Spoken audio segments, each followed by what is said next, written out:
Приглашаем Ричарда Паркера, который откроет вторую панельную дискуссию. На сцену Ричард Паркер, пожалуйста.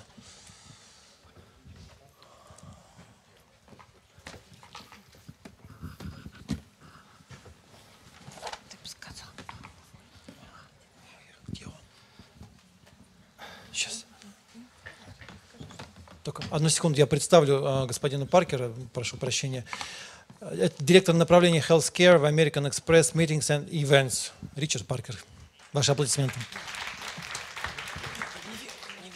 Thank you very much, and good afternoon, everybody. I'm delighted to be here. Thank you very much for the invitation. It's always nice to come and talk about an industry that I'm very passionate about. Has given me a 22-year career so far, and I hope many more years to come. So I've been asked this afternoon to talk to you a little bit about some of the trends, some of the developments in the MICE or meetings and events sector. I'm going to skip through this very quickly because we've got a panel session, and given the success and the passionate debate that we just had in the last panel session, I think what I'm quite keen to do is get the other panelists on the stage as quickly as possible, because this is not the Richard Parker show. So let's start with some of the global forecasts, and I'm going to share with you some data from a forecast that we released in Q4 in 2016. Our methodology was to talk to global meeting planners through a series of surveys. We spoke to people in multiple global regions. We spoke to some of our partners. We also reached out in Asia Pacific via North Star Publications. And we used social media as well, so it was a forward-thinking survey in order to maximize the response rate. We looked at a conversation with major hotel chains, with major airlines as well, and then we did some specific interviews with hotel and airline representatives and with industry experts. So what did they tell us? Well, there's very much a case of shifting sentiment from the forecast that we launched in 2016. Budgets are holding steady, which suggests that clients are continuing to spend in the meetings and events space. Group hotel rates are continuing to rise, with expected rates on average between 1.2 and 3.7%. Those were region specific. Space availability was a challenge. What we mean is that there's too much demand and not enough facilities for meetings. Strategy was a big one, with an increasing global use of meetings management, and in particular technology and strategic meetings management programs. And I'll tell you a little bit more about that as we go through the next few minutes. And then the approval process for global incentives and special events proved to be the most difficult approvals to achieve, largely because those events are the most expensive events. So, trends. Understanding and using meeting technologies is becoming increasingly important, and I think that that's a trend that we'll start talking about when we do the panel session. Top destination influencers included the ease of travel and the safety aspects of the destination to which people were traveling. Short timelines, tight budgets, increasing compliant measures, all contributing to a need to be much more forward-thinking in terms of planning meetings and events programs.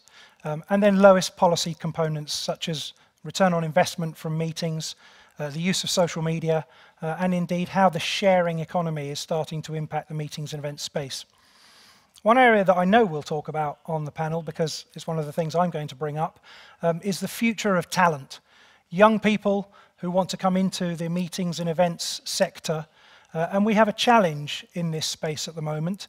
There are many, many young people who are studying MICE degrees in institutes and in universities, but what they are learning is theoretical. What they're not learning is practical skills.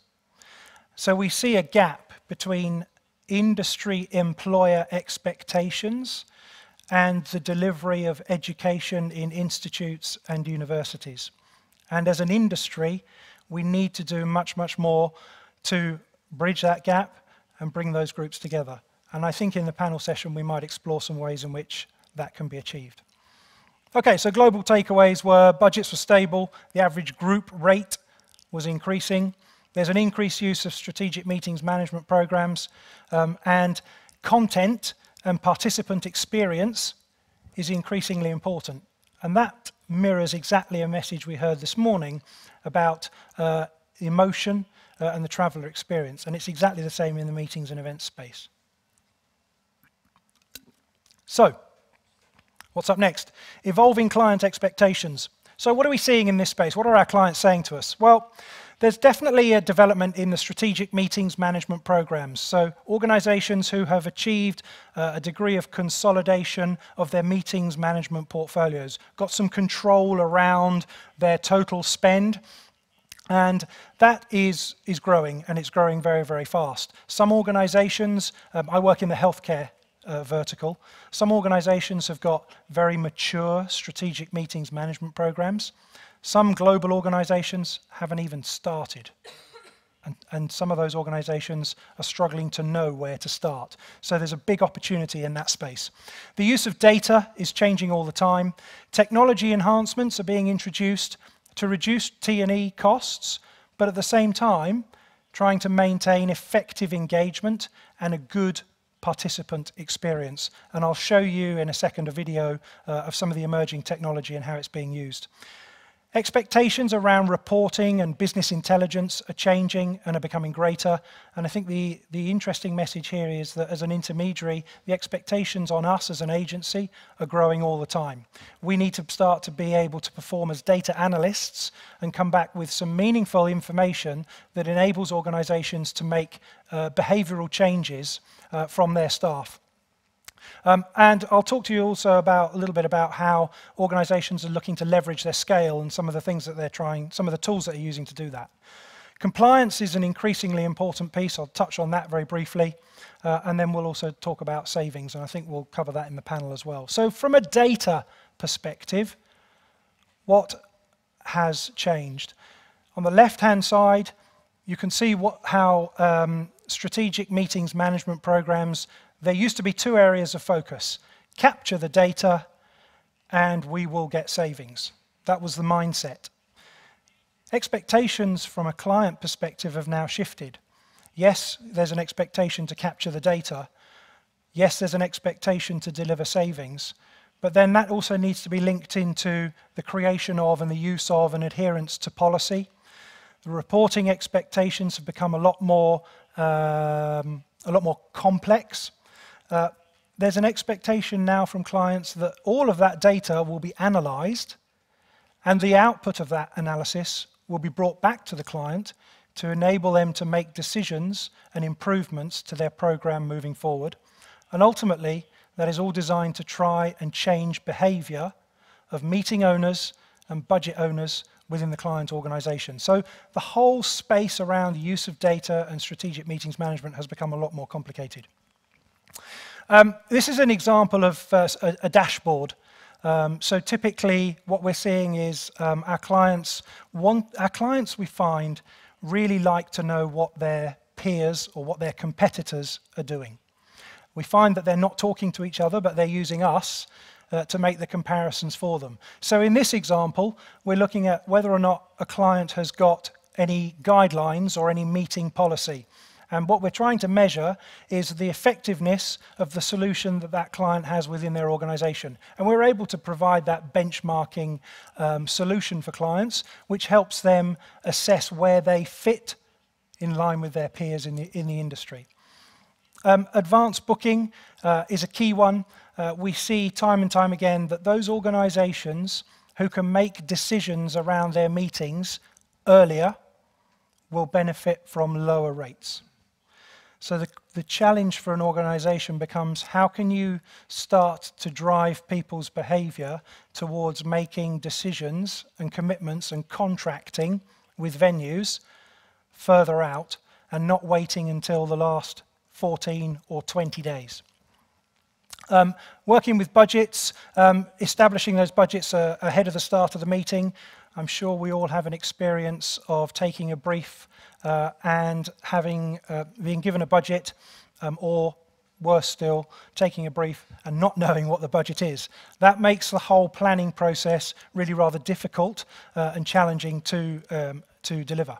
Preferred suppliers, to what extent do clients have a preferred supplier program, a preferred hotel program with their meetings portfolio? That's an important assessment that our clients like to see.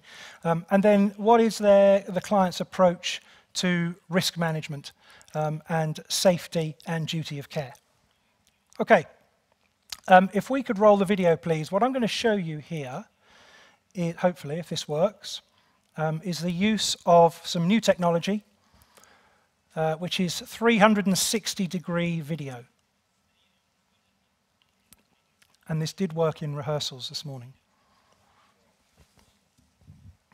Okay. That we have to work twice as hard. Don't worry about that. This is Shakira. You probably know her. She's a singer. But not only that, this is an interview at the World Economic Forum earlier this year. And the key thing that what we want to show you here is the ability to be able to pan around the room. So if you could keep going all the way around, please. Keep going.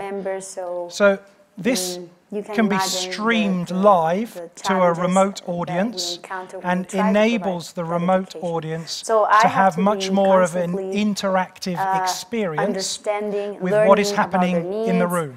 And I specifically chose this video because it mirrors quite closely some of the corporate meeting setups that we might see. People sitting on a stage and an audience all around them. And I think that 360-degree video is a development in the meeting space that is going to become bigger over the next couple of years as the price starts to reduce. Thank you very much. Education, even if it's for the So that's just a simple example of how emerging technology is being adapted for the meetings and event space. Virtual reality is also coming into play, and I think organizations are looking at, how can they capture the attention of their audience throughout a virtual reality experience. People are piloting it and practicing with it at the moment. I think it will become mainstream over the next couple of years.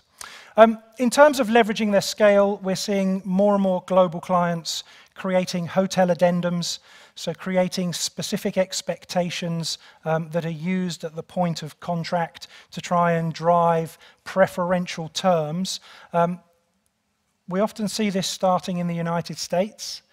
We often find there's an expectation that it will be very easy to implement in Europe or in the Middle East or Africa. The reality is, it's very difficult to do this because something that works in one single market is not a simple solution for multiple markets where you have language, where you have culture, where you have different business practices. But more and more clients are starting to try and dictate the terms of their business with venues. It's an interesting topic. And then from a savings perspective, and I think we'll probably touch on this a little bit in the panel, but for those clients that are working with strategic meetings management programs, typically we see in the first 2 years of those programs that there are savings to be achieved. Organizations get visibility of their total spend, they can leverage that scale in the marketplace, and they can drive the price down. But when we get into year 3, 4, and 5, those low-hanging fruit savings, they've gone. So the challenge for organizations like agencies becomes how do you continue to drive specific levels of savings and increase levels of savings for clients when it becomes more difficult to do so. And I think that there are some strategies and some tactics that agencies can employ to continue to create value and to continue to drive down costs on behalf of their customers. Okay, so compliance. This is a massive area for healthcare. We're finding that our clients are placing increasing importance on this. From a meetings and events perspective, 5 key areas. Master service agreements need to be properly mapped to existing business processes. There needs to be an escalation in process for when there's any deviation from the global master services agreement. Local markets involved in a global solution need to make sure they're adhering to what's been agreed at a global level. Transparency in invoicing. Andre made a point about this in the last panel session. This is a very big improvement in the meetings and events space. Compliance is driving much more transparency in our sector, and I think that's a very good thing because it creates trust and it creates confidence and it increases credibility. And then business self-testing is a critical part. I think for any agency, we have to challenge ourselves to make sure that our processes and our procedures are fit for purpose so that we can sit in front of clients with confidence and say the same thing. I've just 30 seconds on this, okay? So last year we did some research around healthcare professional perspectives on meetings. We did a survey, we got 500 responses from global healthcare professionals, 72% men, 28% women. You can see there the breakdown of age ranges. A third of the participants were age 50 and over, etc., etc. But I think what was really interesting is some of the things, the considerations that doctors have for attending meetings. Access to new information is a crucial one. And what this tells me is that the future of MICE is about content.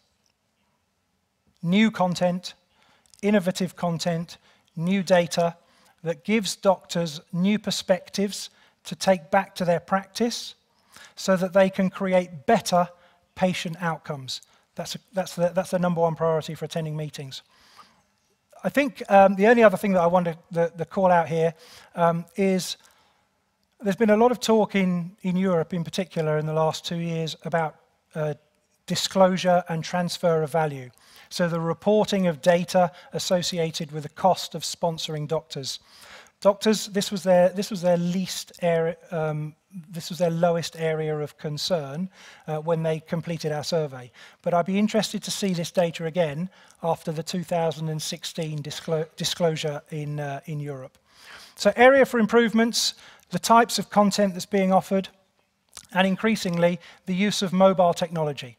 So the app that you're using today, there's an increasing expectation among doctors that mobile technology will be a fundamental part of their meeting experience and that it can be used to drive a better experience from them while they're at their event. More about mobile apps. That's me done. Richard, thank you very much. You're welcome. Please take your seat to take part in the following discussion. Oh, here I am. Окей, и мы приглашаем участников следующей панельной дискуссии, и мы с удовольствием их объявляем.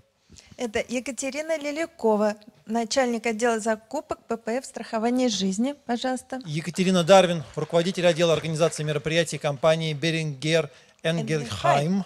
Андрей Криницкий, директор по конференциям и инсентив проектам ATH American Express. А модерировать дискуссию мы попросим Лину Москвину, главного редактора и основателя издания MICE&More. Микрофон, пожалуйста, вот возьмите мой. Да. И жалко.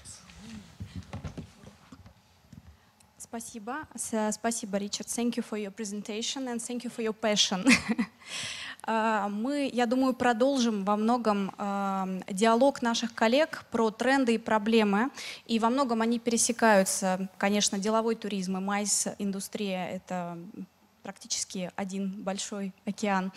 Ричард, вы упомянули очень важный аспект о том, что есть большой разрыв во время образования, да, студентов и между реальной работой.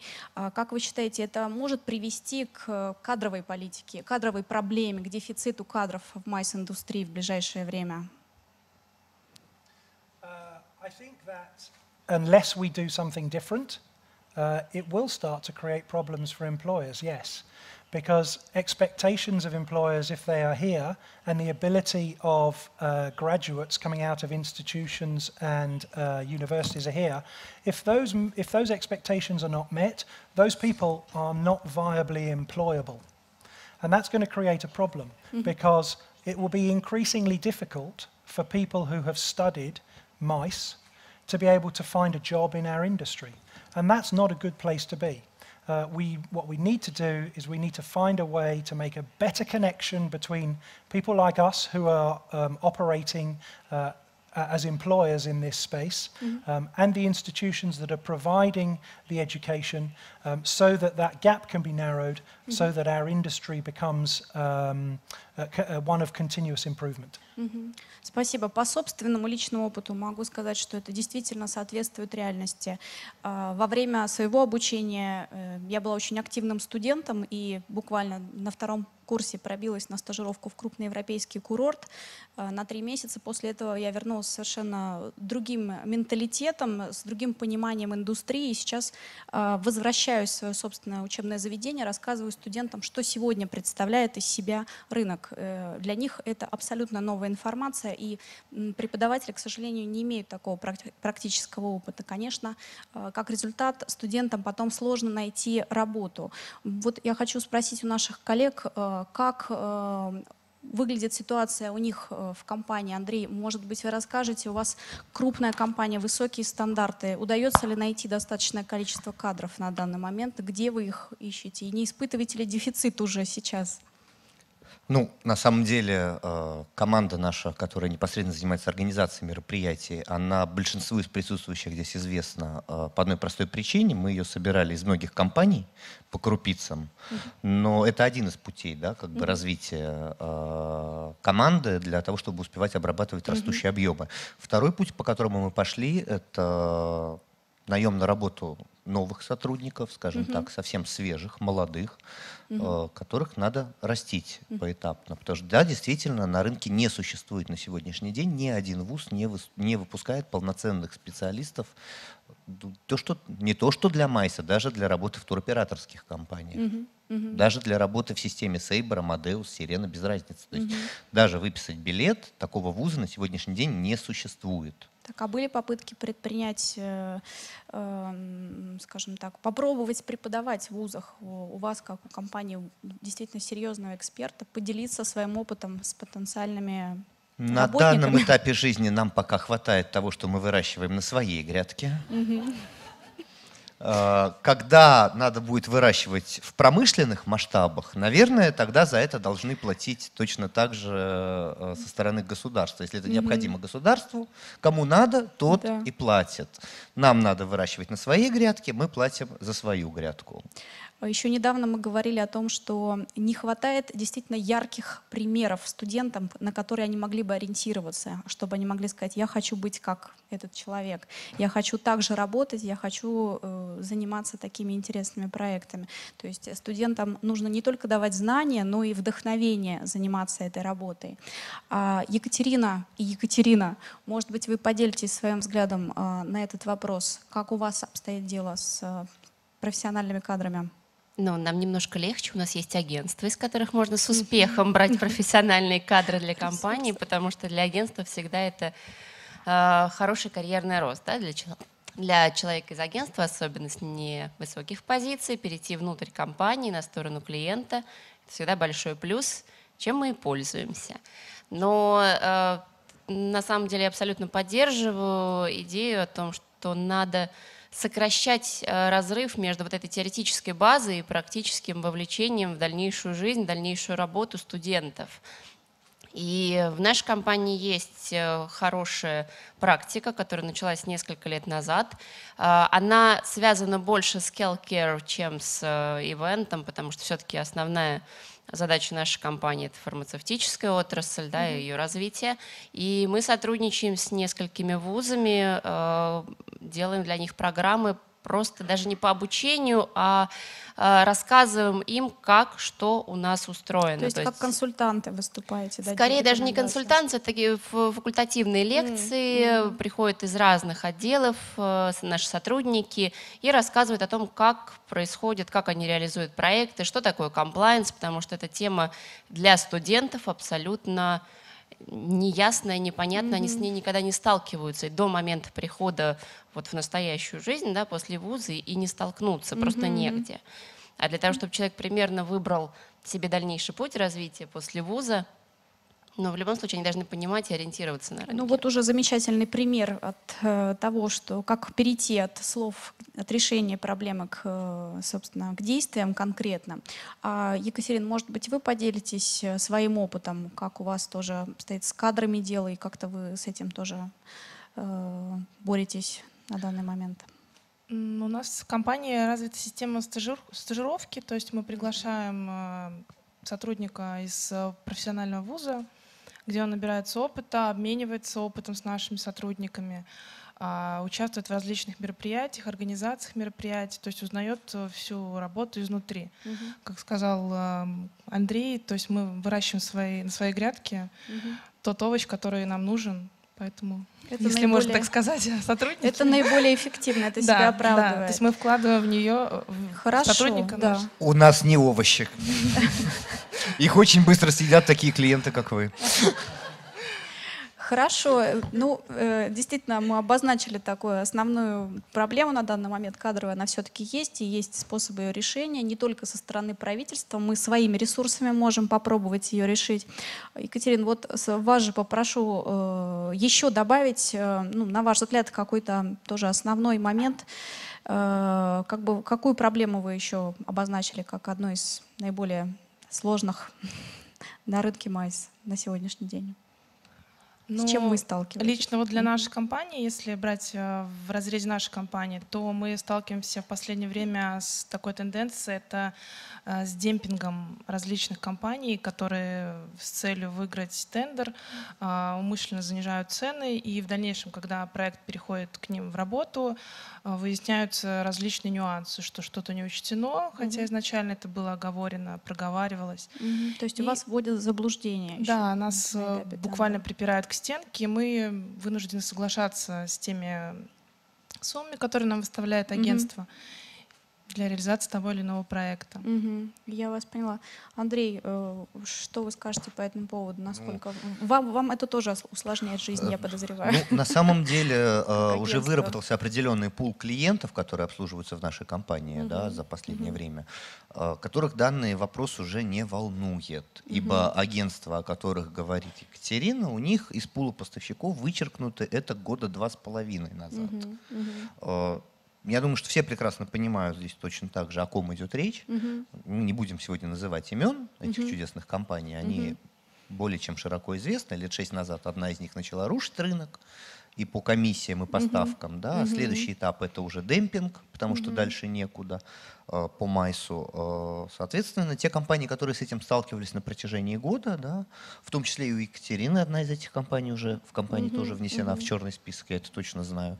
Поэтому просто в нашем пуле клиентов, к счастью, уже нет клиентов, которые бы работали с этими демпинговыми компаниями, и мы действительно этим гордимся, что у нас вменяемые, прекрасные клиенты. Вы уделяете должное внимание этому вопросу. Екатерина Дарвин, можно спросить, а вы как выбираете агентства в этом случае, вот, которые ведут себя таким образом? Какой-то, может быть, блэк-лист тоже есть? Ну, это вопрос контрактных взаимоотношений с компанией. Да? Насколько вы себя как клиента можете обезопасить от подобных сделок. То есть это просто более тщательное продумывание тех шагов, которые могут возникнуть в случае вот такой недобросовестной сделки. Ну, сюда же можно отнести и в целом проблему тендеров, то есть демпинг — это одна из составляющих проблем этого вопроса. Давайте попробуем обозначить еще какие-то острые вопросы и проблемы нашего рынка. Может быть, да, Екатерина, вы продолжите тогда сразу. Ну, я немножко переключусь от таких вот узких проблем, наверное, более глобальным. Давайте, потому что, вот, будем брать шире. Да, как Ричард уже говорил, что бюджеты у нас с вами остались на том же уровне, но в России, если вы помните, с момента вот скачка евро, бюджет в рублях остался тот же. И требования к мероприятию примерно те же самые. Однако позволить мы себе на эти же деньги можем гораздо меньше. И это привело к такому глобальному сдвигу в локациях, которые мы теперь выбираем для мероприятий. И если раньше мы могли поехать во Францию, в Германию, в другие европейские страны, то сейчас у нас какое основное направление? Россия. Так, конкретнее. Кто за последние 3 месяца был в Сочи? Все. Вот если поднимете, вот мне кажется, Кстати, почти да, все. поднимите руки, кто был в Сочи за последние 3 месяца. С По работе, мероприятием, да, да, собственно. Ну вот как минимум много 15 много. человек точно было, да. Если мы спросим за год, я думаю, количество рук увеличится гораздо. То есть фактически действительно Сочи, да. Ну, то есть мы сейчас сталкиваемся с вопросом, где проводить мероприятия. С учетом бюджета мы говорим, скорее всего, о России. С Очень учетом... узкий круг получается. Очень, ну, направлений. мягко говоря, узкий круг. У нас с вами 3 локации для больших мероприятий в России. Сочи. Не случайно говорю на первом месте Сочи, потому что уже не Москва, а Сочи. Москва и Санкт-Петербург. По сути, больше негде. И поэтому отсутствие инфраструктуры по России — это, наверное, одна из самых больших проблем вот на сегодняшний день. И я знаю, что здесь есть и представители отелей, и больших цепочек. Вот очень хотелось бы все-таки какой-то вот сдвиг в эту сторону. Да? Давайте развивать собственную инфраструктуру, потому что сейчас спрос со стороны компаний именно на проведение мероприятий в России огромный. И вот за последние 2 года даже какие-то инсентив программы, которые раньше директорат запрашивал в очень экзотических местах, говорят, а давайте по России, а давайте поедем, что у вас есть? Байкал есть, отлично, поехали на Байкал. А я понимаю, что негде мне вас селить на Байкале. И гулять вас тоже негде на Байкале. И транспортные компании там хромают. Поэтому вот в этом направлении давайте потихонечку все-таки как-то поднимать этот момент, и рассказывать об в этом. дополнение к ательерам, да, наверное, еще пожелание предусматривать не только размещение, но и возможности для проведения всей программы, и деловой части, и питания, и, не знаю, достаточно большого гала-ужина, то есть конечно, это инфраструктура в целом, не бывает одного куска этой инфраструктуры. Да, даже с проживанием. В отеле на 200 номеров 20 двухместных, это действительно надо быть большого ума человеком, чтобы открыть отель на 200 номеров, в котором только 20 двухместных. Да. Ну, это расчет на индивидуальный туризм, но без мысли о корпоративном туризме. Поэтому вот это, наверное, самый такой момент, который меня очень волнует, и я бы очень хотела. Я согласна, да, это серьезная такая проблема нашего рынка, это инфраструктура в целом, да, ее недостаточная развитость на данный момент. Кто-то, может, еще из проблем таких добавит какие-то насущные. Или перейдем к трендам кратко. Давайте о хорошем. Давайте, конечно. Екатерина, может быть, вы тогда начнете. Что бы вы обозначили главным трендом нашего MICE рынка на сегодняшний день? Ну, уже, мне кажется, много об этом говорили сегодня. Это диджитализация, то есть все уходит в онлайн, в какие-то мобильные приложения. Как вы интегрируете диджитализацию в свои мероприятия? Буквально пару примеров. Например, неделю назад у нас была конференция, в которой также велась онлайн-трансляция. Мы в своей компании все это делаем пока внутренними силами. Сотрудники подбираются, опять-таки, для того, чтобы реализовывать такие проекты. Также у нас делаются всевозможные квесты внутри компании. В основном это такие локальные, то есть на какие-то мероприятия. Пока это все, чего добилась наша компания. Ну хорошо, вы двигаетесь в этом направлении. Да. Да, хорошо. Екатерина, вы по поводу трендов что бы отметили? Ну, я поддерживаю, собственно, потому что Тоже технологичность такую. Любая технологичность, она должна быть применена обязательно. То есть сейчас мероприятие без мобильного приложения, без вот этих вот фишечек, которые относятся к технологиям, оно просто немыслимо. Мы пока в руки не дадим людям мобильный телефон с приложением, мы не научим. Давайте там, не знаю, делаем онлайн-голосование, давайте сделаем какой-то квиз, давайте сделаем QR-коды. Мы их не вовлечем. То есть мобильное приложение, ну и вообще любые мобильные какие-то такие фишечки, они решают две проблемы сразу. Во-первых, мы себе облегчаем задачу как ивентеры, то есть у нас не будет 10 тысяч одинаковых вопросов, как пройти в этот зал, где моя адженда, я потеряла, не знаю, пропуск и так далее. Понятно, это решает снимается вопрос. целый ряд задач. И плюс мы делаем из участников полноценных участников. Мы не просто слушатели, мы не просто зал, который сидит. Мы зал, который может модерировать дискуссию, мы можем задавать вопросы к спикерам, мы можем интерактивно оценивать.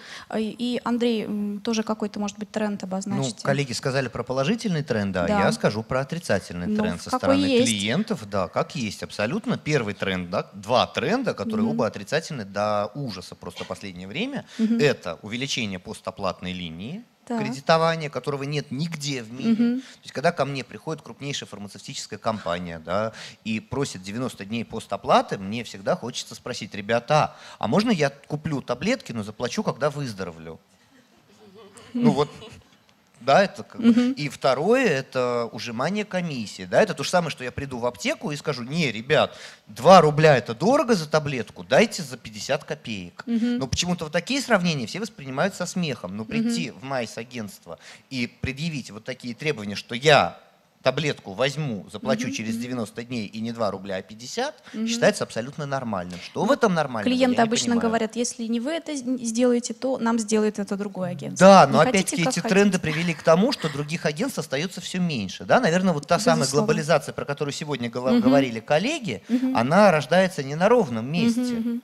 Часть глобализации происходит за долги, потому что люди просто банкротятся. Часть уходит, это Ника Travel Group и так далее, да, тоже опять-таки из-за долгов, банкротства и всего остального. Да. То есть сами клиенты вырывают яму себе же на будущее тем, что давят нас за последнюю копейку. Обращаться дальше придется. Действительно, как вернемся во времена спутника и интуриста. Этим все закончится. Ну, Зато дешево. Здесь я поддержу Андрея абсолютно, потому что это та ситуация, о которой вот Дмитрий Марин говорил, про закручивание гаек даже вот в билетах. Да? Чем дешевле, тем лучше для закупок, но чем дешевле, тем хуже для финального получателя услуги. Ну, очень хорошо, что вы как клиент это понимаете. Абсолютно, да. Вот я как клиент, я абсолютно поддерживаю идею о том, что есть некое оптимальное соотношение цена-качество, есть оптимальная комиссия за определенный вид услуг. Да, есть разные типы задач, да, есть какие-то креативные вещи, за которые мы готовы платить дороже, есть стандартные вещи, за которые мы говорим о том, что давайте снижать комиссию, потому что это достаточно простая процедура, но тем не менее есть соотношение цена-качество. Вы знаете, такой есть критерий оценки: дешево, быстро и качественно. Вот возможно только 2 из этих. Да, все 3 Если не бывает. Дешево и быстро, то это некачественно и так далее. Поэтому надо об этом не забывать просто. Андрей, еще какую-то проблему хотели обозначить? Или вот здесь все? По трендам все, наверное. Да, по трендам все. Ричард, может быть, вы озвучите какой-то более глобальный тренд MICE-рынка в целом? Вы, скажем так, видите ситуацию в общем? Или вы согласны с многим, что мы уже озвучили? I think if I were to come up with a global trend that hadn't been mentioned here, that would be a big worry. That would be a big worry for this market, because it would indicate that this market is, way behind the global industry. And although this is my first experience of being in Russia, and a fantastic experience it's been, it's very interesting to see that the challenges that are being faced in this market are very similar to the challenges that are being faced in other markets as well. And I think that that's really important, and that creates more of a level playing field. I think that clearly from the discussions that I've been involved in the last 24 hours, there's a need to build the infrastructure at a national level to create more opportunity. The Convention Bureau that has been developed has a very, very important role to play in maximizing business within Russian borders, but also attracting business from outside of Russia as well. And I think that that's an exciting prospect. Спасибо. Ну, резюмируя то, что мы очень кратко здесь озвучили, безусловно, достаточно много проблем есть у рынка. Рынок развивается, рынок движется вперед, растет, и, конечно, очень сильное влияние имеет экономическая и политическая ситуация на MICE-рынок. Но крайне важно, я считаю, то, что мы сегодня можем реализовать здесь, это обсуждать эти тренды, эти проблемы. И, то есть мы уже перешли от того, что мы думаем о них, сейчас мы обсуждаем. Я надеюсь, что следующее — это будет конкретные действия. И буквально через год, я думаю, мы можем здесь же собраться и сравнить, что изменилось, я очень надеюсь, в лучшую сторону. Спасибо большое вам. Спасибо.